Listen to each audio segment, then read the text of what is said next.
20 years ago, back in 2005, Star Wars Battlefront 2 released, and it is, to this day, one of the greatest video games I've ever played.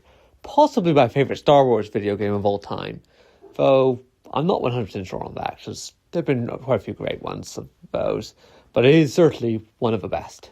So, today, I want to talk about it. I'm just going to go through and talk about, well, pretty much everything to do with it. By the way, all the footage used in this video will be from the Classic Collection for the Xbox One, because that's the only version of the game I can record from. And, well, the Classic Collection, it has its problems, but it's a very faithful remake of the game, and as such, it is a very good game in and of itself. It is slightly worse, but not noticeably, really. The first thing I want to talk about is the rise of the Empire narrative campaign within the game. It tells the story of the clones, or more specifically one clone, from the Battle of Geonosis all the way until the Battle of Hoth. It's a marvellous campaign that provides a series of unique missions. No mission is the same, and they all put neat twists on the classic Battlefront style, which I define as the instant action Galactic Conquest type game mode, where you're just battling for command posts. Whereas Rise of the Empire, each mission has its own specified objectives, and the enemy doesn't even have limited lives like you do. They are very much unique, and sure, several of the objectives are about capturing command posts, but that's never the be-all, end-all of the mission. There's always something beyond that. Even the basic tutorial mission has you going off to capture I think it's called a data core, and bring it to a point beyond just murdering a bunch of droids with various different weapons to teach you how to actually use them all. But then as the campaign goes on, you eventually get to the part where it flips on its head and the clones become the Empire. Although the 501st, within the narrative of Battlefront 2 at least, remains pure. You remain a clone throughout the entirety of the narrative of the campaign, even as more varied troops get brought into the Empire as a whole. It also features several unique matchups you can find nowhere else in the game, such as clones versus rebels in the Nightfall mission on Coruscant. I mean, they're not quite rebels, but they had the rebel outfits just slightly recolored. Much like how they're slightly recolored for the Naboo mission before the Rebel Alliance is properly built. It then features clone or Empire by this point versus clones on Kamino. Right? Is that one before Droid one? No, it doesn't really matter. But it featured the Empire versus clones on Kamino. Where they're using the Phase 1 clone armor from the Geonosis mission, where you play, but they're also differently armed, because you've got, I forget quite what they're equipped with, but I know that the different types of clones on that mission are not just standard warriors. I believe that there's one with the Gatling gun and a rocket launcher on there.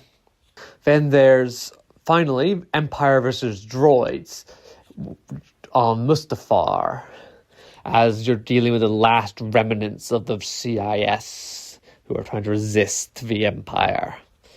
And just having those unique matchups, I do wish were just in the game, actually. Just adds variety to the campaign that makes it distinct from the main campaign, or from the main missions that you play otherwise outside of the campaign. There's also, at least within the original Battlefront, it's the only time you ever see enemy heroes. Original Battlefront 2, not the original Battlefront. The Classic Collection did fix this, but in the original Battlefront 2, at least the version I was always playing, the Jedi heroes and heroes in general would not appear for the enemy forces. I think ever. It might have happened in very rare circumstances, but the AI just wasn't able to actually play as the hero. So when you fight Jedi in several missions, or you fight Leia on Tantive 4, that is the only time you get to actually fight those guys, unless you're playing it against a friend. Or online, if you happen to have online play back then, which I did not. The campaign is also a great home for challenge runs, doing weird and wacky stuff. One of my favorites was the One Life Challenge, where I tried to beat the entire campaign without dying once, which I dare say that's easy for people who are more skilled at shooters than I am, but for me, that's a very tough challenge, but it's a very fun one as well. Also spiced it up usually by having myself restricted to just using the basic trooper class, not using the engineer class, which is often better because the shotgun's a better weapon, and the fusion cutter to repair the door at Kashyyyk mission is also very, very useful. Because yes, the door there can be repaired by the fusion cutter on the engineer class, if you didn't know that. It's not the most obvious thing in the world, but if you're ever struggling with Kashyyyk, that will make it a hell of a lot easier, because keeping that door open, or closed rather, stops the enemy from breaching in and winning that mission with their tanks. The narrative of the missions obviously also follows the story of the original trilogy at some points, and the peaks in that we get at the end of the Clone Wars during the Order 66 scene. We see and have fleshed out the moments before, well, decent amount before. Ki-Adi-Mundi dies, Aayla Secura dies. Just those two, actually. Right? I think it's actually only those two. And then there's, of course... Oh yeah, and then there's also Kashyyyk and Utapau, where with Obi-Wan and Yoda, respectively. And you get to play as those Jedi during those missions, knowing that they are about to die. Well, not Obi-Wan and Yoda, but Ki-Adi-Mundi and Aayla Secura. They're about to die, and the clones are actively deceiving them, which they are definitely within the narrative of the Battlefront 2. They are 100% fully aware that they are planning to betray the Jedi, which I will talk about Order 66 a lot more in other videos. I'm not going to go into it much here. It is relevant, but yeah. Order 66, one of the most convoluted things in Star Wars, probably. And then we get to Nightfall, as the 501st are recalled to Coruscant and execute Order 66. And the Revenge of the Sith comes to an end. The clones are victorious over the Jedi that are evil and bad. Well, we did like some of them within the confines of Battlefront 2. But then we move on to the Age of the Empire. And I believe there are technically two different names for this campaign. One for the Clone Wars era and one for the Galactic Empire era, but I do not remember what they're called. And within the Empire era, we go through a few missions set pre-movies as we stamp out rebel scum, deal with the clones and droids, as I mentioned earlier, or also at this point, rebel scum. And then we get on to the lead up to the actual movies, as we see first the Death Star plans get stolen from the Death Star in a prison break. Then we move on to trying to recover them from Polis Massa before they get sent off to Princess Leia. And we do the Tantive 4 incident from the start of A New Hope before moving into the end, post the end of New Hope, actually, slightly, with the Empire slamming down the hammer on the rebel scum as they remove what's left of the resistance on Yavin, following what's a really hard space battle, actually, because there's just so many tight timers, and if you die a couple times, there's just not really enough time to get rid of everything before the timer elapses. Especially with the fighter section, I dealing with fighters in space combat is too hard for me, in my opinion, but I don't know. As I said, I'm not particularly good at shooters. Then finally, we move on to Hoth, the final mission of the game, which is on pretty much just a single long-ass timer. As you have about 20 minutes to complete the entire mission, or you have to restart from the word go. And I think that the Hoth mission is a very fitting finale for this campaign, as much as I feel like they should have done something with Endor. The mission itself is very well constructed, even if it is a bit different than the others, with several cutscenes playing from the movies, which is apparently more similar to the Battlefront 1 campaign, although I've not really played that much, at all. I never had Battlefront 1 as a kid, so I didn't play it. I haven't played it since I got the Classic Collection, because Battlefront 2 is better.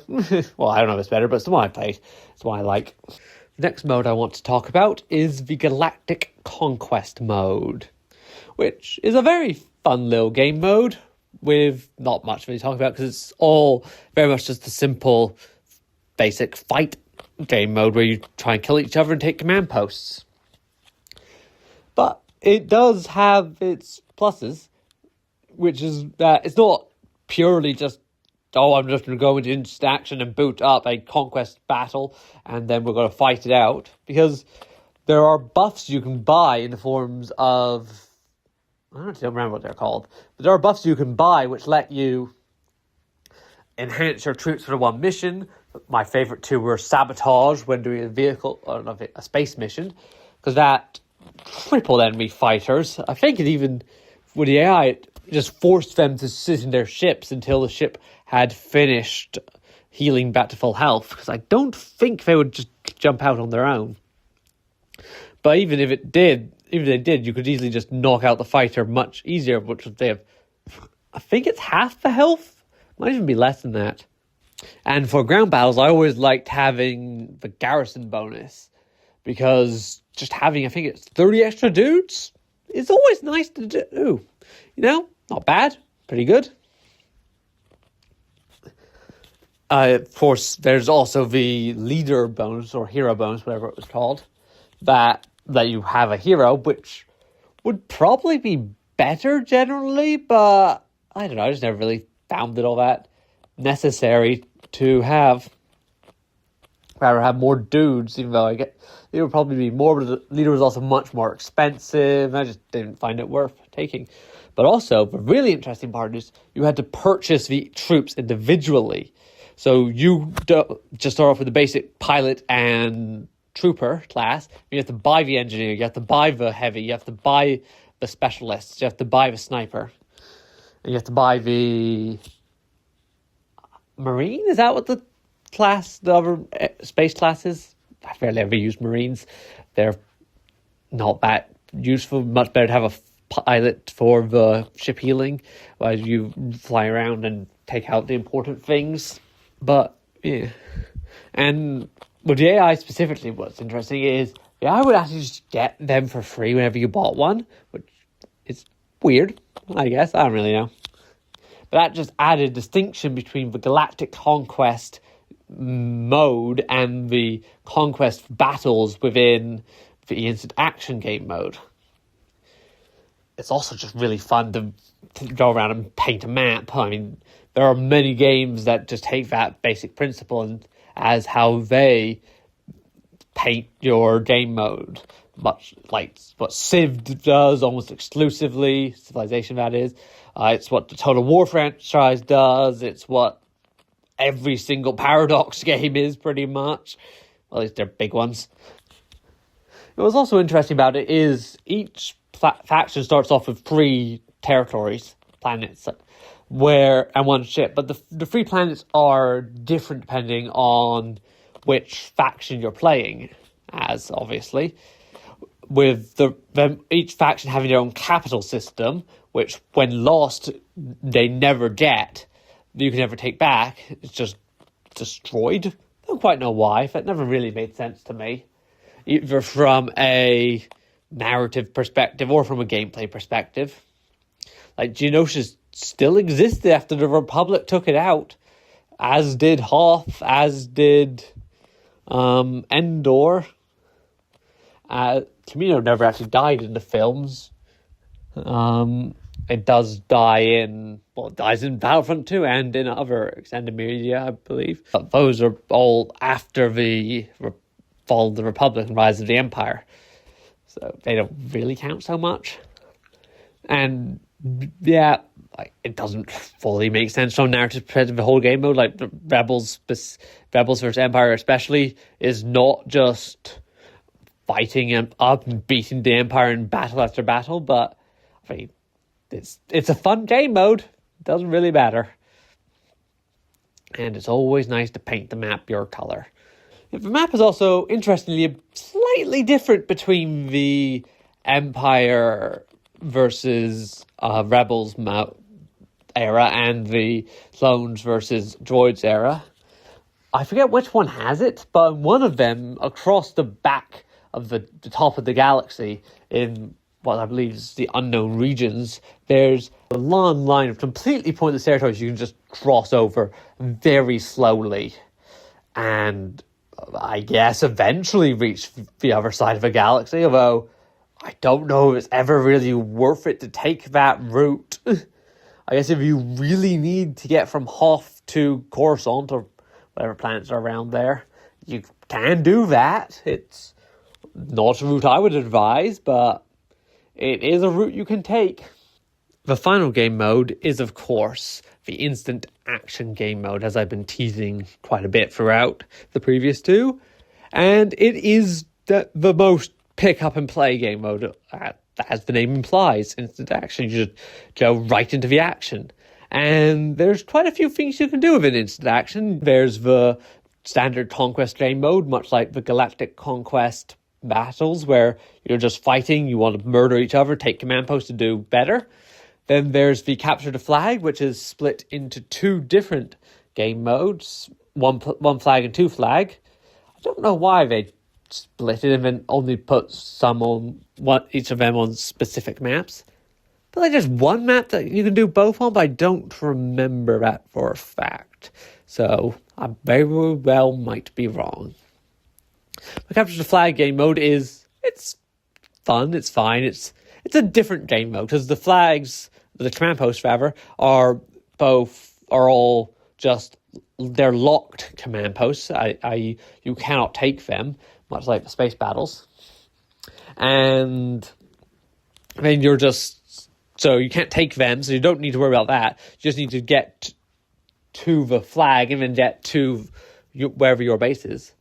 Is the base always near your command post? I can't remember if one flag has it near your command post. I know two flag, you need to get to your enemies to get theirs and then back to yours to get back. I don't remember if one flag takes you, you get to the middle where the flag is and then to theirs. I think it's get to the middle and then get back.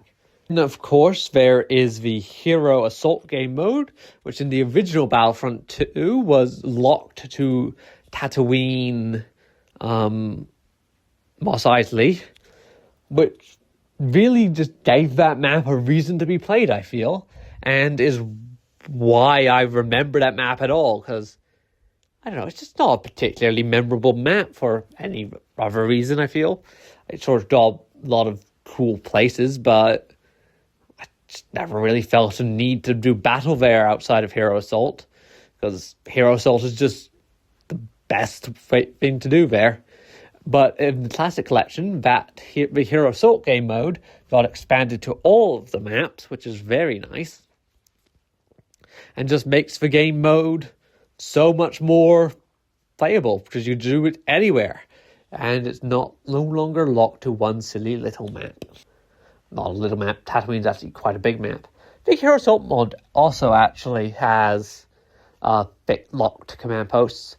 Also, interestingly enough, it uses the point scoring, not the killing game mode, or not game, like victory condition, much like Space Assault game mode, which I don't know why it does that. I feel like it would work perfectly fine as a kill game mode. Then, of course, the final land game mode is the Hunt game mode. Hunt is completely different depending on which planet you're doing it on, and several planets just don't have it at all. But you are hunting, or perhaps being hunted by, or, potentially hunting with various native species of the galaxy against the clones, droids, rebels, Empire. They'll get at least one, I believe. You've got some of the species are far more advanced than others. Of course, like you've got the Wookiees, the Geonosians, the Gungans across their various planets, which are all completely advanced. Then you've got the Ewoks, which are, of course, fairly advanced, although not the most advanced species out there. But then there are the Wampas, which are the most fun species out there to play as, and a decently challenging one to fight as well, as they've just got such power behind their attacks. You can just walk into a rebel horde and they die. It is so fun to play as Wampas against rebels. Then, of course, you can also fight the Wampas on one of the DLC maps, which is fun in and of itself. Although I'm probably talking about that, probably not at all, actually. But then, of course, there's the one of the hunt modes that is very different to the others, which is the Tatooine Mos Eisley one. I completely forgot about Tatooine Jabba's Palace one, where you fight the Gamorrean guards. That's always fun as well, as I recall. Gamorrean guards are no Wampas, but they certainly hit hard themselves. But anyways, the Tatooine Mos Eisley ones. That is, as I said, interesting because it's the only one where there's no standard species in it, because you've got Tuskens versus Jawas as they fight each other out and try and win in a native versus native clash. Then there's the space battles, which have 5 or 6 different maps, I believe, you can play across. They're all fairly similar. They're all also error-locked, at least in the instant action game mode. I believe they can all appear in the Galactic Conquest game mode for either era. But you've got 1 to 3, I think they're cruisers just lying around that you need to take out. And then there's, as well as the main capital ship. And they're all the I think it's called assault game mode, where you're trying to take out the enemy, get as many points as possible, or rather get to a certain points limit before the game ends, and the winner is declared. But then they also all have, I believe they're all 2 capture the flag missions, as you can fly around, drop the flag in space, pick it up, and fly back to your ship to recover it, which is fun. Although, as I said earlier, space battles are not my forte. I've never been particularly fond of them. Just doesn't quite flow right, especially when you actually have to fight people, like in the capture the flag if you want to actually take their ships. I always find it more interesting in the standard space assault mode to actually just bomb out all the shit you can take out from the surface, then land on the ship, on the enemy capital ship, and take out everything you can from in there. By that point, you've usually won on points. If not, cry and try and figure out how to win the battle in space before the game's over. With all of the game modes out of the way, now to talk about the other things that make Star Wars Battlefront 2 such a great game. The first of which is the perks, which the Classic Collection did sadly break, capping you to 64 in any given perk class for some reason. I have no idea why, and I have no idea why they haven't fixed it. They broke it after the game launched, actually, because when the game launched, I believe the perks were working completely fine. Then they broke the perks so that once you reach Legendary, they didn't give you the bonus at all.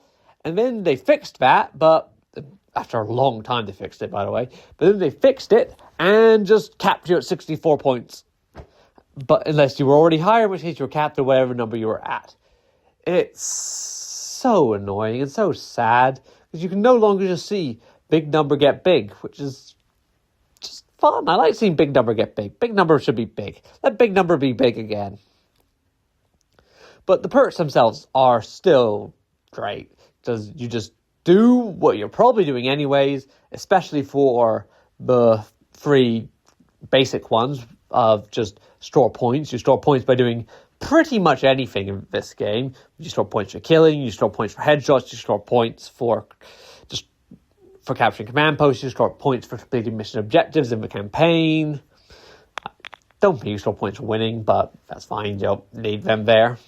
Once you reach up to enough points, you earn a bonus. Well, with a small asterisk on that, because you don't earn the bonus while you're still in the green. You need to get reach an amount of points at least 4 times first to unlock the ability to gain bonuses. Then, after, I think it's, then you reach veteran, I think. Then after there's 32 times reaching the bonus, and then the reward, you unlock elite status, I believe, at which point you reduce the amount needed by a third, I think. Or is it a quarter? Yeah, I think you lose a quarter, because it goes from 8 to 6 for the pistol kills, I believe.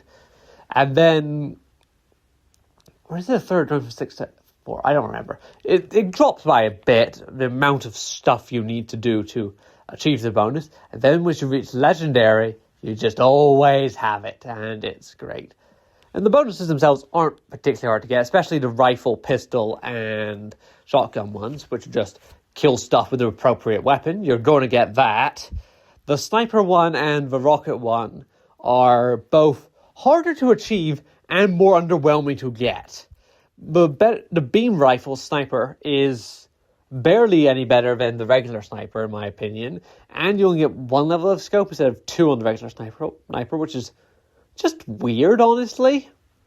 And it requires you to get headshots, not just kills, to unlock it in the first place.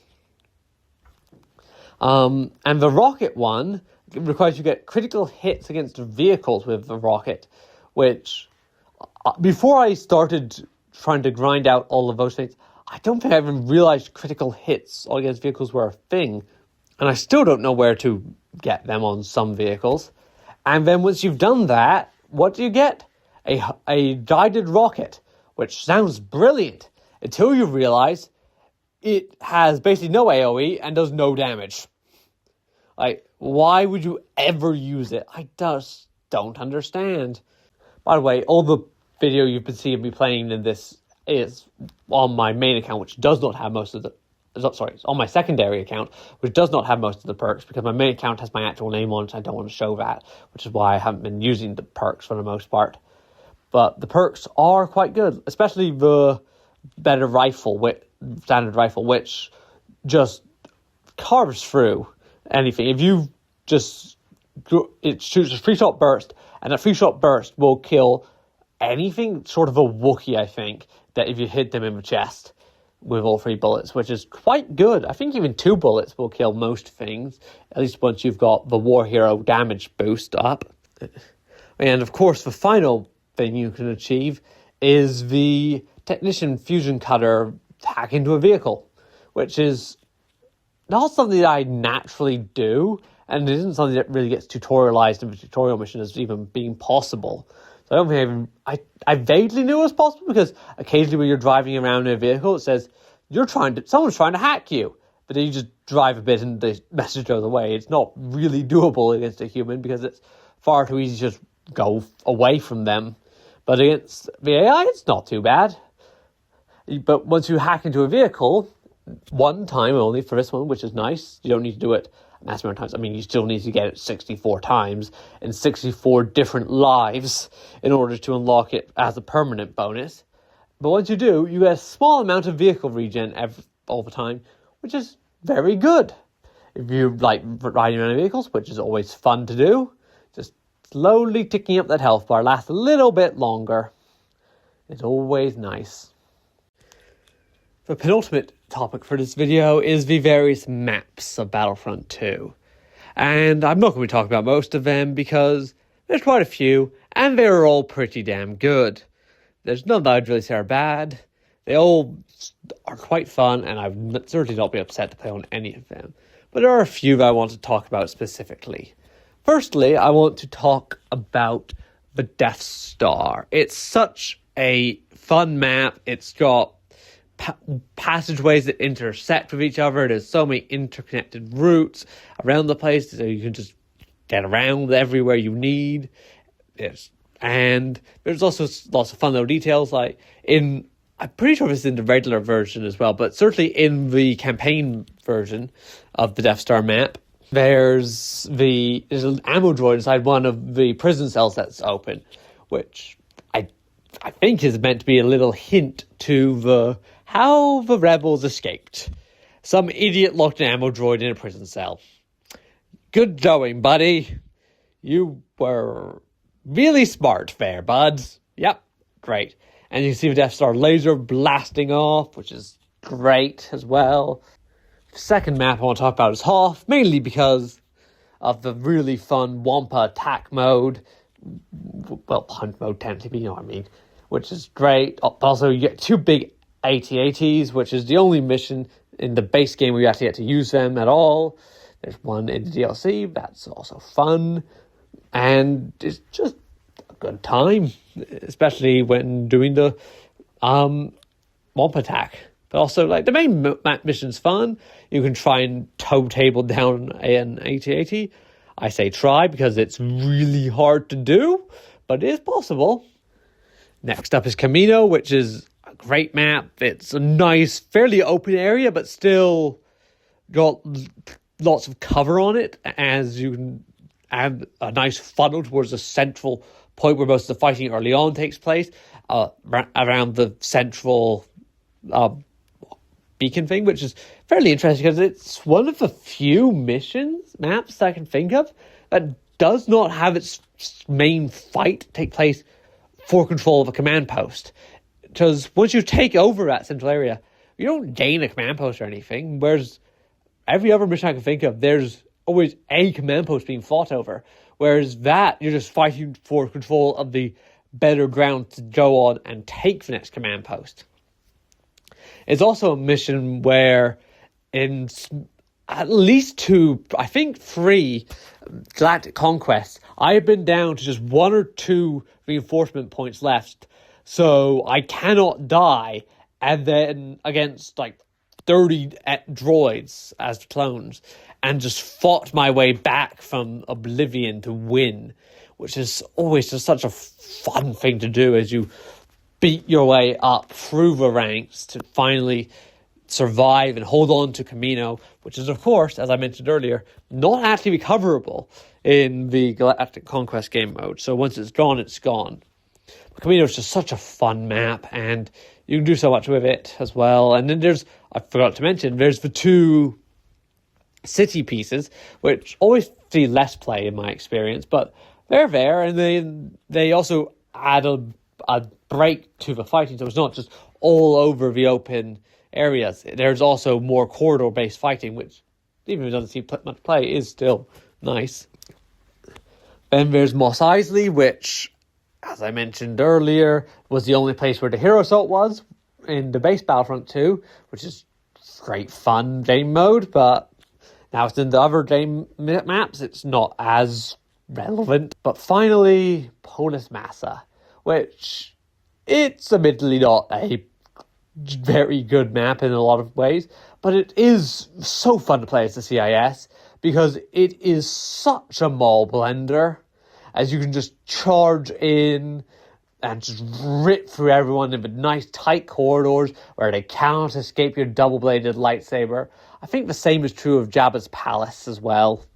Which I forgot to mention, Jabba's Palace is the only base game map which is only playable in instant action game mode. All the others are playable in either Galactic Conquest or the main story of Rise of the Empire. And one final thing to talk about, of course, is the DLC, which got built into the Classic Collection, which was actually the first time I even knew that the DLC existed. But the DLC came with 4, quote-unquote, new maps, because they were in the original Battlefront, which, by the way, I don't know why they never didn't port in all the maps from the original Battlefront into Battlefront 2. There are quite a few more maps, and even if they are worse than the Battlefront 2 quality maps, I don't know that for a fact. But like, assuming they are, like, they're still solid maps from everything I've seen. Some of them are very good. So why aren't they all there? Like, some of them, like, I think there's a Camino map in the original Battlefront, which is just a slightly worse version of the Battlefront 2 Camino map. So I get not including that one, but stuff like Tatooine Dune Sea, why isn't that in Battlefront 2? It really feels like, with the exception of Jabba's Palace for some reason, they did not want multiple maps on a single planet. Presumably as part of like the Galactic Conquest, so you always go to one place, but they didn't do that with Jabba's Palace on Tatooine. You always go to Mos Eisley, and like, they could easily have just said it's the only one that would ever appear in Galactic Conquest, or better yet, randomize which one it was. So if you go to Tatooine, you could go to Jabba's Palace, Mos Eisley, or Dune Sea. But alas, no, you cannot. But anyways, about the maps, they actually did transfer over within the DLC. There are 4 of them, as I mentioned. One of which is Yavin 4 Arena, which is, I believe, based off of the 2003, is it? Clone Wars show. Not the Clone Wars, I gush about all the time, but the 2003 Clone Wars animated show where Anakin and Ventress do their duel at the end of the first season. I think it's the end of the first season. Whenever they have their duel. And that, it's a nice little arena map. There's the 2 outer command posts certainly exist. They feel like they're just there so that you cannot win easily by just taking out the enemy's internal command posts, which are much easier to take than the outer ones are. But, yeah, it's a fine map. Then there's the Bespin, I think it's the Cloud City one, is what it's called, which is another fine map. It's fine. Don't really have much to say about it. It's very much got a kill zone in the middle, and then fighting on the corners, on the corridors up top. Would not probably have been my choice of a map to port over. I think even the other Bespin map feels like it's better from the original Battlefront, but it's not a bad map, that's for sure. And there are the 2 Renvar maps, the Renvar Citadel and Renvar Harbor. The Citadel map is probably my favorite of the 4 DLC maps to play for my fairly limited amount of time playing on them at all, because, as I mentioned, they don't appear in Galactic Conquest naturally, because why would they? And they weren't in the base game, so I never played them there. They're not in the campaigns. It's just not much reason to ever play on them. But yeah, they do exist. They're all fine. Renvar Citadel is probably my favorite because it just feels like there's the most different things you can do on it. You can go through the Citadel itself. You can take out from the outside. There's just lots of different ways to approach and tackle the map from all angles. And finally, there's Renvar Harbor, which has ATTEs / AT-ATs in it, which is great. Those are cool tanks that you don't get to play with much in Battlefront 2. I don't really have much else to say about it. There's the ice caves, again, exist. Like, that feels like that is the main way you fight, but then you just break out into the open where you get gunned down, and then, okay, great. I guess we need to bring our tanks around, sure. But then once the tanks do get round, not much really happens, because the tanks can't take over shit, and the AI doesn't really spawn well out of them. It just doesn't really feel like it's a very well-designed map, in all honesty, in my opinion. But it's fair, that's for sure. If you'll say anything about Renvar Harbor, it is a map that exists. The DLC also added in 2 new heroes, Ventress and Kit Fisto, which each have a unique force power, which is fun. Interestingly, they don't appear on most of the maps that got added, and obviously don't appear on any of the base game maps, so they're not particularly used. within the game, but they're both fun heroes to play as. And they have, I believe, both got unique animations. And interestingly, Kit Fisto is on the original game's box art, despite not being in the base game. I don't know why, but he's there. That is all I've got to say about Battlefront 2. For now, I very well might come back to talk about this game later, because it is a very fun game. As for what's next on Nid Swarm, well, I'm going to be working mainly on constructing my Darth Maul video, which I will aim to release alongside the Maul Shadowlord show, which I don't actually know the release date of that currently. I don't know if it's... I think I heard that it was aimed to be released around March-ish, which will give me a couple months to work on it. In the meantime, I'm still going to be aiming to release one video a month. Next up is probably going to be the Rebuild the Galaxy video that I talked about a couple times, because that's a fun little Lego adventure. Might split that into 2 videos so I can save on the work of making one video, because there are, of course, 2 parts. And they're technically 2 different shows, which is a thing. Sure, you do you, Disney. But anyways, yes, adios.